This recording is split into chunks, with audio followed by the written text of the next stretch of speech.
The giant silver ship appeared over New York City on a clear Tuesday morning.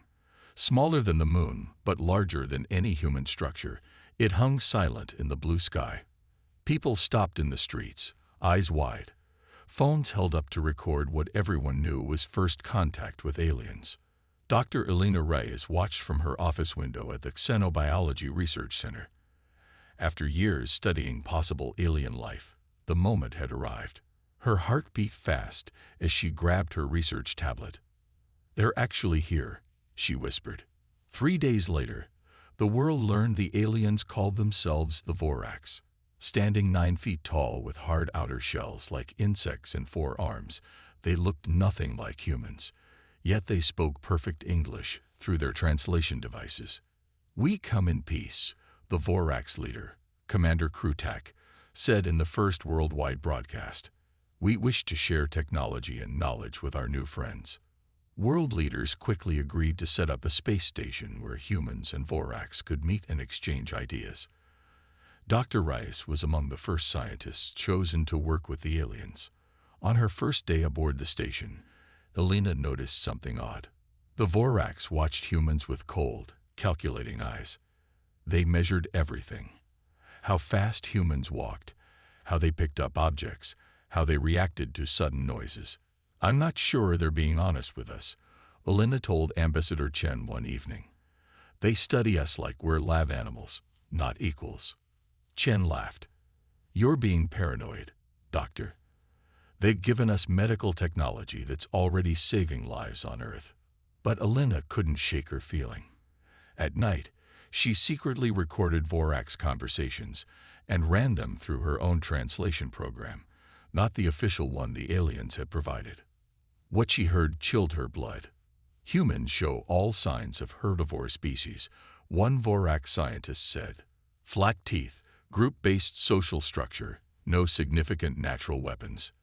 The invasion will meet minimal resistance. The harvest fleet arrives in 3 months." Krutak's voice responded. "Continue gathering weakness data." Elena tried to warn government officials, but no one believed her. The Voraks' gifts were too valuable, their promises too appealing. Meanwhile, aboard his ship, Krutak reviewed the data his team had collected. "Confirm humans are classified as soft targets," he asked his science officer. "Confirmed, Commander. They match all herbivore patterns we've seen on conquered worlds. No claws, weak jaws, require tools for hunting. They gather in cities like herd animals. Their bodies show no adaptation for combat." Krutak clicked his upper mandibles in satisfaction. "Excellent. The home world will be pleased with this harvest. Earth's resources will sustain our empire for decades." "Should we prepare for resistance?" asked the junior officer. "Minimal preparations only," Krutak said. "In our 1,000 years of expansion, prey species never mount effective defense. They run, hide, and surrender. Humans will be no different." He didn't know how wrong he was. On Earth, Elena Reyes worked through the night, gathering evidence and preparing warnings that would soon be desperately needed. The aliens had made a deadly mistake in their calculations. They thought humans were prey. They were about to learn the truth. 6 months after first contact, Dr. Elena Reyes was shopping in a Chicago mall when the world changed forever. The lights flickered, then went out. Her phone died. Every screen in the mall turned black. Then came the sound, a deep, terrible hum that made the floor shake. People rushed to the windows. Elena pushed through the crowd and saw it. Massive ships, much larger than the first contact vessel, now filled the sky. Dozens of them hovered over the city. "They're here," she whispered. No one heard her over the screams as smaller ships dropped from the larger ones and began firing green beams at buildings. The Voraks' invasion had begun. In his command ship, Krutak watched with satisfaction as his forces positioned over Earth's major cities. Screens showed the same scene across the planet. Humans running in panic, exactly as predicted. "Begin the harvest," he ordered. "Remember, minimal force. We need most of them alive for processing." Voraks troops landed in transport ships. Their tall, insect-like bodies armed with stun weapons. They moved with military precision, herding humans toward collection points. In the mall, Elena hid behind a counter as 4 Vorax soldiers entered, weapons ready. They clicked to each other in their language.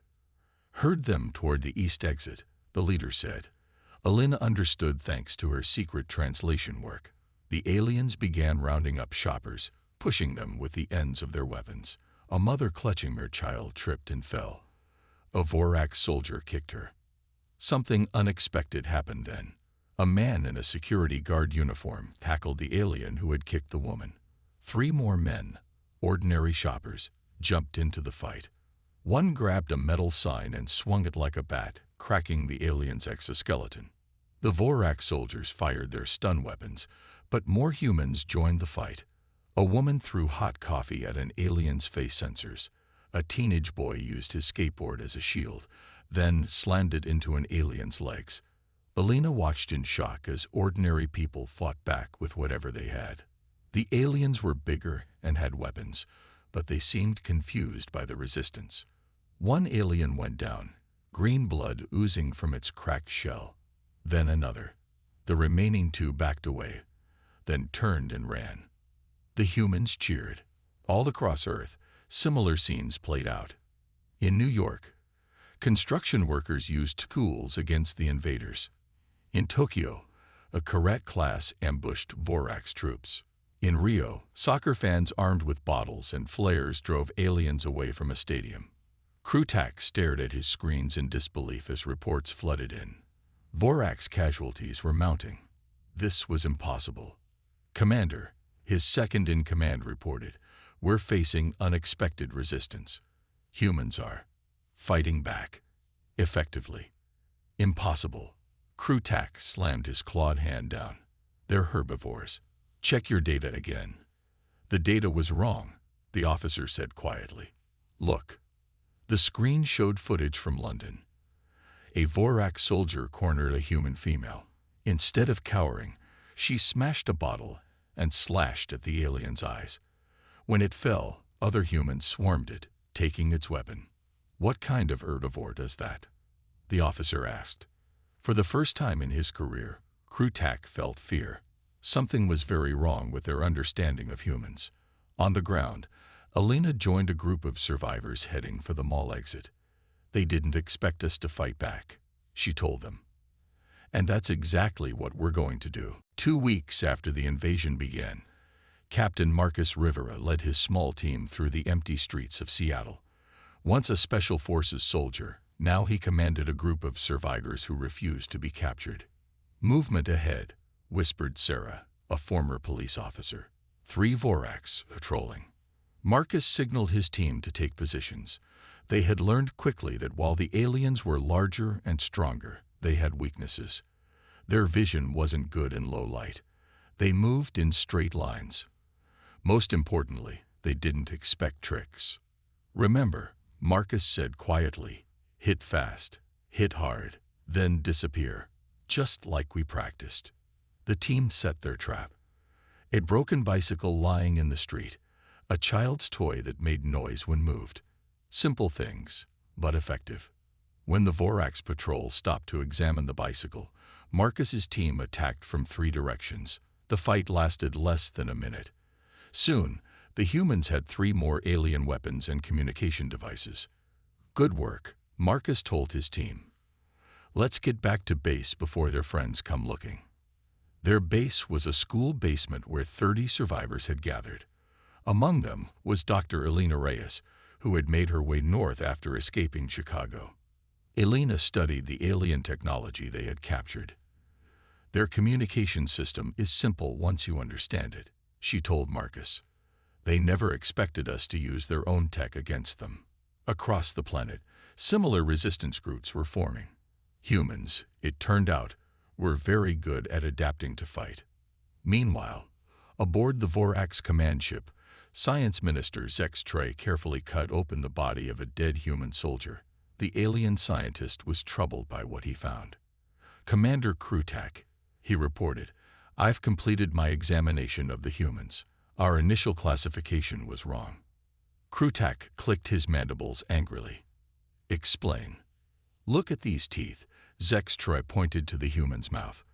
They have cutting incisors and tearing canines, and their muscles are remarkably dense. Their stamina is exceptional. They can pursue prey for hours without rest. What are you saying? Krutak demanded. They're not herbivores. They're omnivores with predator adaptations. Their ancestors were pursuit hunters. They evolved to track, chase, and kill. Krutak stared at the images. But they're so small, so soft. They have no claws, no armor. They don't need them, Zextra said. They use tools instead. And they're highly social predators. They hunt in coordinated groups. The most dangerous kind. A Vorax officer rushed in. Commander, another patrol lost in Sector 7. The humans didn't run away. They laid in ambush. Krutak's eyes narrowed. How many casualties? All of them, sir. The humans took their weapons. For the first time in the history of the Vorax expansion, a harvest was failing. Krutak had always hunted plant eaters, passive species that fled from danger. Now he faced something his kind had never encountered, a technological civilization of pack hunters. Back on Earth, Marcus trained more survivors. Humans have something the Vorax don't understand, he told them. We don't give up. We adapt. We survive. Elena nodded. They thought we were prey animals. They need to learn we're predators. A young woman raised her hand. But they're bigger and have better weapons. How can we win? Marcus smiled. Because we've been hunting since before we had language. It's in our blood. And now, we're hunting them. Across the city, a Vorax patrol moved cautiously through the shadows, unaware they were already being stalked. 1 month after the invasion, Dr. Elena Reyes found herself in an unexpected place. Inside a Vorax harvester ship floating above Seattle. She hadn't planned to be captured, but when Vorax troops raided their base, she chose to surrender so others could escape. The aliens kept her in a clear cell, studying her like a lab animal. They didn't know she was studying them too. Elena watched how the ship worked. She noticed the patterns of the guards. She listened to their clicks and hisses, understanding more of their language each day. Most importantly, she saw other human prisoners. Using hand signals through the clear walls, she began to communicate with them. Their security systems only watch for people trying to break out. She signaled to a man in the next cell. They never expected us to work together. On Earth below, Captain Marcus Rivera's resistance group had grown larger. They now had 50 fighters, many of them former soldiers or police. They had Vorax weapons and even some of their armor. We're hitting them harder every day, Marcus told his team. But we need better intelligence. We need to know what's happening on their ships. A young radio technician spoke up. I think I can help with that. I've been studying their communication devices. The Vorax use a simple encryption system. I can break it. Within days, the resistance was listening to Vorax transmissions. What they heard gave them hope. The aliens were confused and frightened by human resistance. Sector 12 patrol lost. Sector 17 supply depot raided. Harvesting centers 3 and 4 reporting human breakouts. The Vorax were losing control. In universities and labs across the world, humans worked on understanding Vorax technology. In London, chemists discovered a compound that could dissolve Vorax exoskeletons. In New Delhi, engineers figured out how Vorax weapons worked and how to make them more powerful. Aboard the command ship, Krutak received bad news. Commander, his officer reported, we've lost contact with the Sydney Harvester. All transmissions stopped 3 hours ago. How? Krutak demanded. What happened? We're not sure. Last transmission showed humans breaking out of containment. Then nothing. Krutak slammed his claw on the console.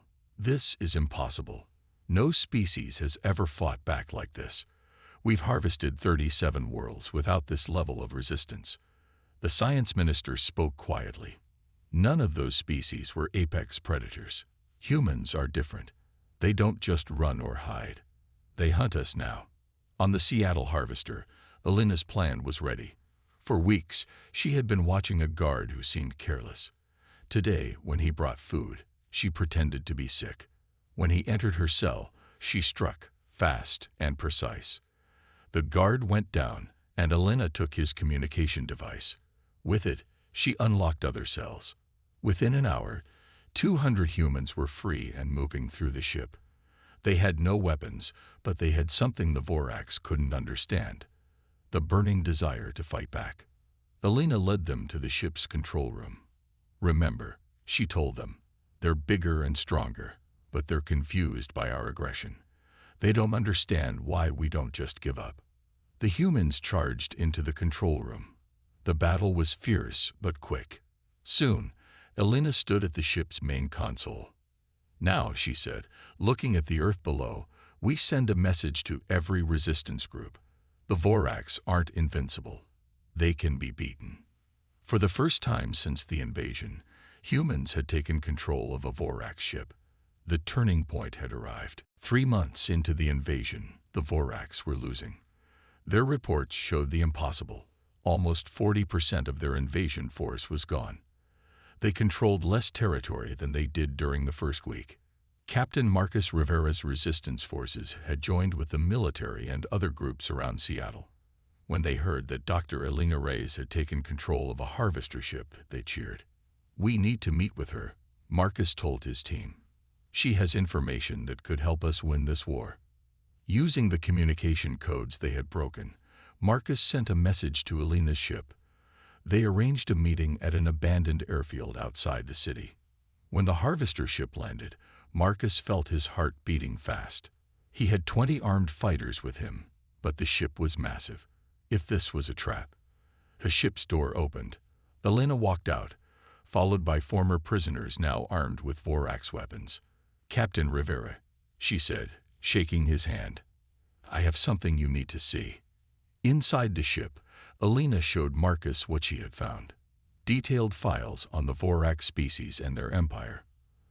"They're not what we thought," she explained. "The Vorax are pure herbivores. On their world, they evolved eating only plants. They have no predator instincts at all. But they invaded us," Marcus said, confused. "They've conquered other worlds." "Yes, but only worlds with other herbivore species. Species that run away from danger, that surrender easily." Alina pulled up images of other alien races the Vorax had conquered. "Look at them. All plant eaters, all peaceful. None of them fought back like we did." Marcus began to understand. "So when we fought instead of running, it shocked them completely," Alina finished. "Their entire strategy was based on us being like the others. Easy to control, easy to harvest."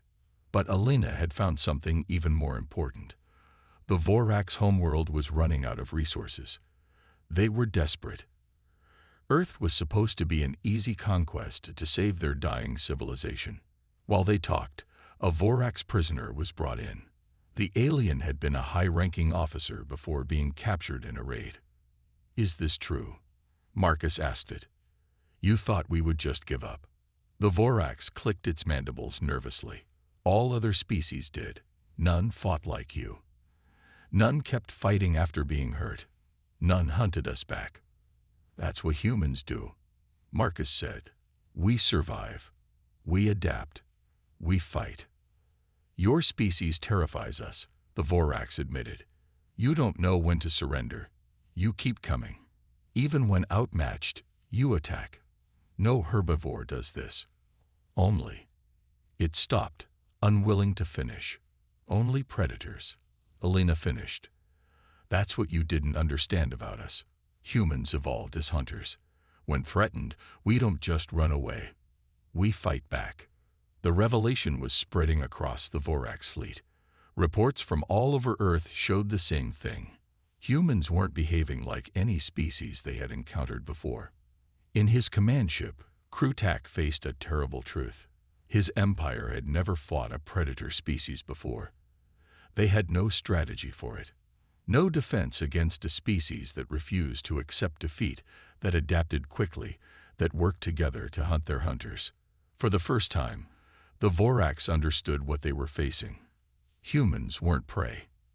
They were predators, and their world was not for taking. 6 months into the war, Earth had changed. Nations that once fought each other now worked together against the alien threat. Scientists shared discoveries. Soldiers from different countries fought side by side. In a hidden underground base near what was once Washington, D.C., military leaders from around the world gathered. Dr. Elena Reyes and Captain Marcus Rivera presented what they had learned from the captured Vorax ship. The Voraks have two main weaknesses, Elena explained, pointing to images of alien biology. First, they have poor night vision. They evolved on a planet with 3 suns, so they rarely experienced darkness.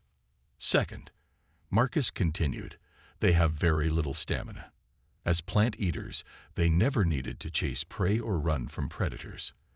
They tire quickly. General Williams, the American commander, nodded. So we fight at night, and we keep them moving. Exactly, Elena said. And there's more. Their ships have a design flaw. The engine rooms have minimal security because no species ever tried to attack them before. New weapons were developed based on Vorax biology. Scientists created sounds that hurt alien hearing. Engineers made lights that blinded their sensitive eyes. Doctors found chemicals that weakened their exoskeletons. Around the world, humans started winning battles. In Paris, resistance fighters used the sewers to move unseen, attacking Vorax patrols from below. In Tokyo, hackers broke into alien communication systems, sending false orders that led troops into ambushes. Aboard his command ship, Krutak watched with growing horror as his forces were pushed back. Nearly half his troops were dead or missing. Several harvester ships had been captured or destroyed. We must withdraw, his second-in-command suggested. This planet is not worth the losses. No, Krutak shouted. No species defies the Vorax Empire. We will increase attacks, target their population centers with orbital weapons. But even this desperate plan failed. Using captured technology, humans had created shields over major cities. And worse for the Vorax, humans had started moving into space. Dr. Rice led a team that converted the captured harvester ship into humanity's first space warship. They called it Predator. The ship's ready, Elena told Marcus, who had been made commander of the vessel. We can take the fight to them now. The first space battle happened near the moon. The Predator, smaller than Vorax warships, but faster and with a crew willing to take risks, destroyed 3 enemy vessels before returning to Earth. Video of the battle spread worldwide, giving humans new hope. The hunters from the stars were being hunted themselves.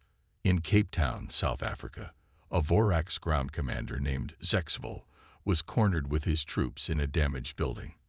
When human soldiers broke through the defenses, Zexvol expected to be killed immediately. Instead, the human commander offered terms. Surrender, and you will be treated fairly. This was new to the Vorax, who killed all opponents on worlds they conquered. Zexvol surrendered, confused by human behavior. Later, in a prisoner camp, he asked his human guard, "Why didn't you kill us?" The guard looked surprised. "Because you surrendered. That's how predators work. We don't need to kill when we've won." For the first time, Zexvol understood. Humans weren't mindless killers. They were something far more dangerous.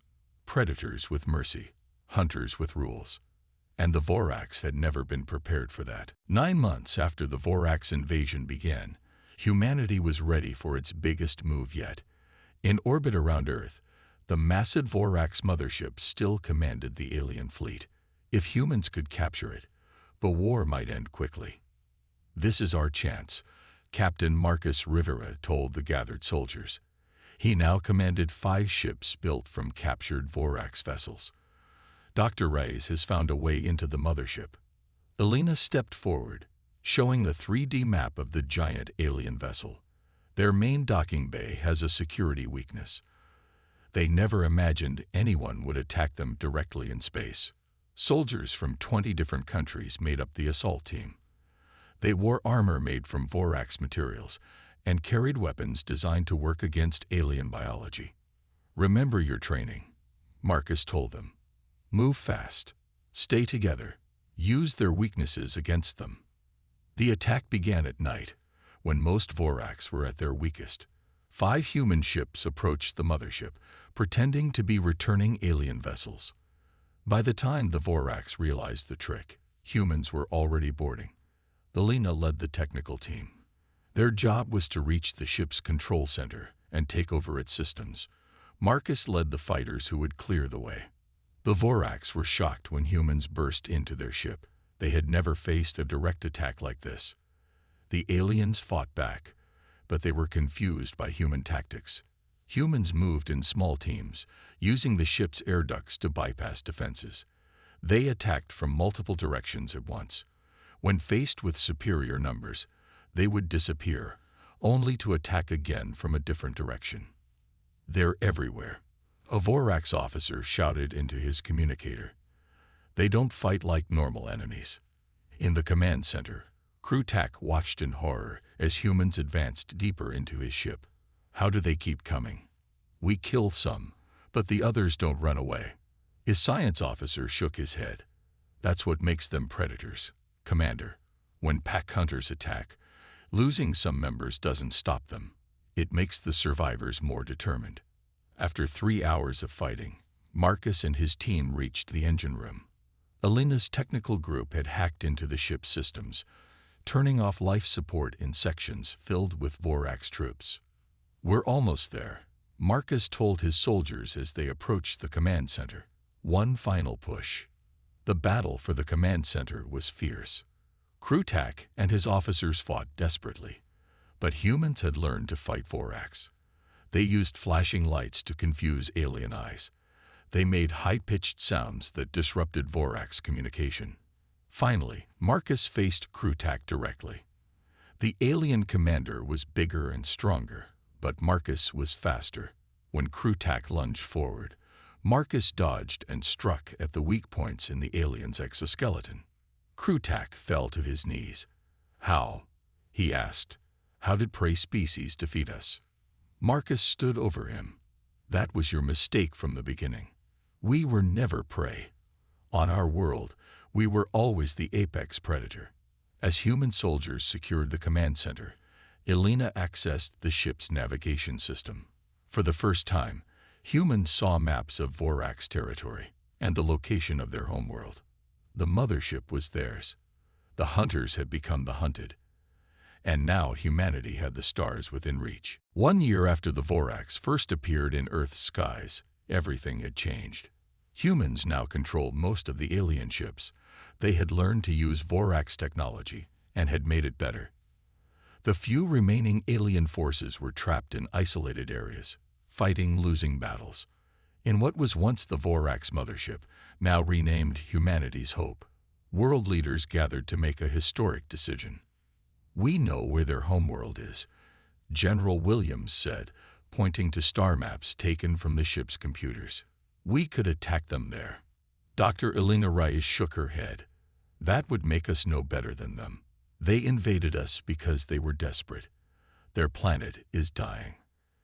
Captain Marcus Rivera, now Admiral Rivera in the New Earth Space Fleet, spoke up. "Elena is right. We should offer peace, but from a position of strength." After much debate, humanity made its choice. They would not destroy the Vorax, but they would not allow them to threaten Earth again. Using the captured mothership's communication system, they sent a message to the Vorax homeworld. The message included videos of defeated Vorax troops, captured ships, and humans adapting alien technology. "We do not seek your destruction," Admiral Rivera said in the transmission, "but we will not tolerate further aggression. Any ship approaching Earth without permission will be destroyed."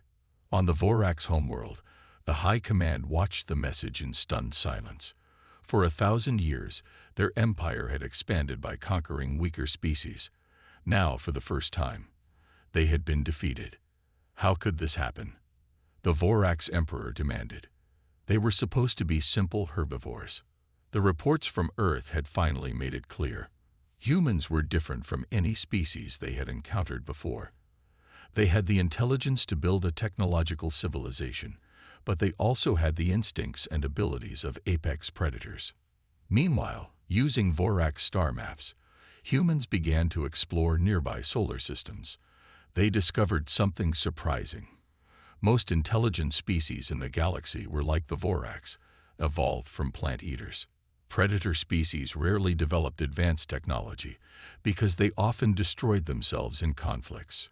Humans were rare, predators who had learned to work together and control their aggressive instincts. Dr. Reyes led the first mission to contact another alien civilization. Gentle, six-legged beings called the Telluri who had been conquered by the Vorax decades earlier. "The Vorax are gone from your world," Alina told the Telluri leader. "They will not return." The Telluri were amazed. "How did you defeat them?" "We could not. We evolved differently," Alina explained. "On our world, we had to be both smart and strong to survive." As word spread through the galaxy about the species that had defeated the Vorax, other alien civilizations reached out to humans. Some were afraid, but others were hopeful. Perhaps these strange predators could protect them from threats like the Vorax. Admiral Rivera, watching Earth ships prepare for their first diplomatic missions to other worlds, smiled. "We went from fighting for survival to leading an alliance in just 1 year." "That's what predators do when threatened," Alina said. "We adapt, we overcome, and then we protect what's ours," Rivera finished. "And now, that includes the stars." 5 years after the failed invasion of Earth, the grand meeting hall of the new Galactic Council buzzed with activity. Representatives from 17 different alien species gathered to sign the historic peace treaty. The massive chamber had been built in orbit around Earth, a symbol of humanity's new role in space. At the center table sat Admiral Marcus Rivera and Dr. Alina Reyes, now Earth's main representatives to the stars. Across from them sat a delegation of Vorax, including their new leader, Supreme Counselor HFY, the same commander who had surrendered in Cape Town years ago. "This treaty will ensure peace between all our worlds," Alina said, looking around the room.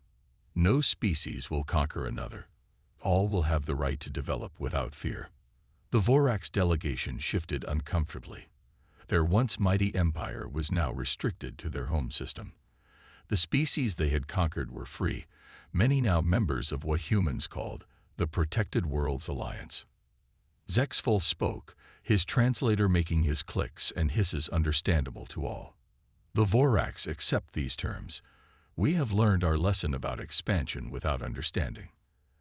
As the treaty was signed, a young Vorax scientist approached Alina during the reception that followed.